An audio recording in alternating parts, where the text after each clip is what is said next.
Marcus Chen didn't consider himself a hero. He was a mechanic from Seattle, someone who fixed hover cars and complained about taxes like everyone else.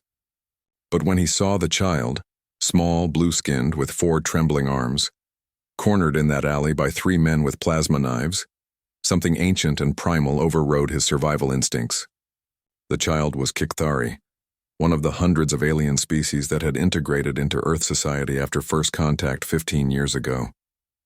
The integration hadn't been smooth. Resentment festered in the hearts of those who blamed aliens for economic troubles, for change, for their own failures. Marcus didn't think, he ran. "Leave the kid alone," he shouted, positioning himself between the attackers and the terrified child. The leader sneered. "This doesn't concern you, human. These things are taking our jobs, It's a child," Marcus interrupted, his voice steel. "Back off." They didn't back off. The first stab hit his shoulder. The second pierced his side. By the third, Marcus couldn't feel his left arm anymore, but he stayed standing, his body a shield. The child whimpered behind him, clutching his leg with those small alien hands. 4, 5, 6. Marcus's vision blurred, but he heard sirens approaching. The attackers cursed and fled into the shadows. As he collapsed to the cold pavement, he felt the child's hands pressing against his wounds, heard a high-pitched keening sound that might have been crying. 7, 8. The last thing Marcus remembered before darkness claimed him was the child's large, amber eyes staring down at him, and a single thought: at least the kid's safe. Marcus woke to the sterile white of a hospital room, every nerve ending screaming. Bandages covered most of his torso. Through the window he could see Earth's moon hanging in the afternoon sky, and beyond it the shimmer of orbital stations. A nurse entered, her eyes widening when she saw him awake. "Mr. Chen? You're actually conscious. That's remarkable given—" She caught herself. "I'll get the doctor, and—" "There are visitors. Many visitors." Before Marcus could ask what she meant, the door opened again.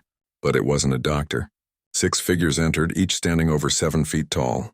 They wore armor that seemed to be crafted from liquid starlight, flowing, shifting, impossibly beautiful.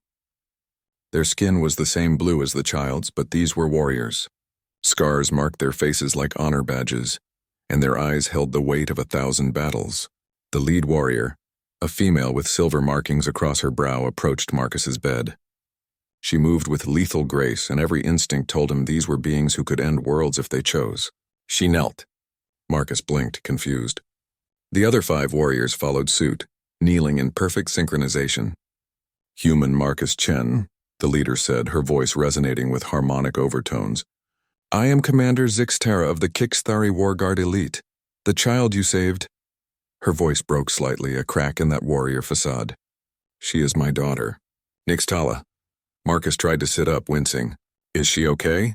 "The kid, is she?" "She is unharmed because of you." Kixthari's eyes glistened with something that transcended species. Gratitude, love, anguish. "You took 8 stabs.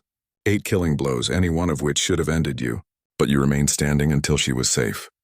Another warrior spoke, his voice like grinding stones.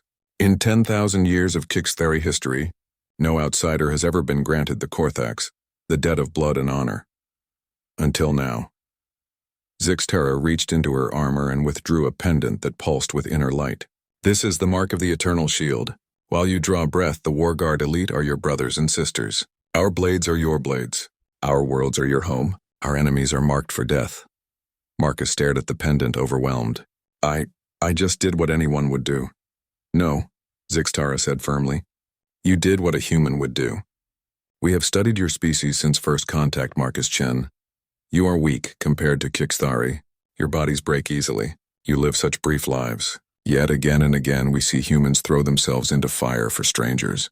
You are the only species in the Galactic Council that consistently values individual life, even alien life, above your own survival."